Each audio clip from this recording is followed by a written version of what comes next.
हे मोर प्रिय युव समाज, तुम्हें आमरण कर्तव्य कर चल आ मु तुम सहित अच्छी।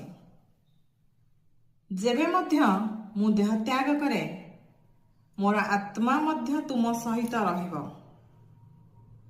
तुमर कर्म चिरदिन तुम पाई तुमर साथी होई रहिब। जश ख्याति संपत्ति धन ऐश्वर्य प्राचुर्य भोगविलास एसबु क्षणस्थायी क्षणिक मात्र। तेणु भोगविलासर कीट न साजी निज जीवन को कर्ममय करी गढ़ी तोल एवं जीवन रे सफलता हासिल करिब।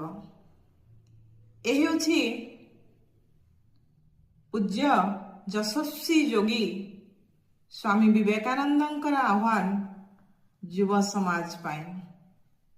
हे मोर प्रिय युव समाज, जातीय युव दिवस अवसर रे तुम मानक पाई ढेर सारा श्रद्धा शुभेच्छा आउ शुभ कामना।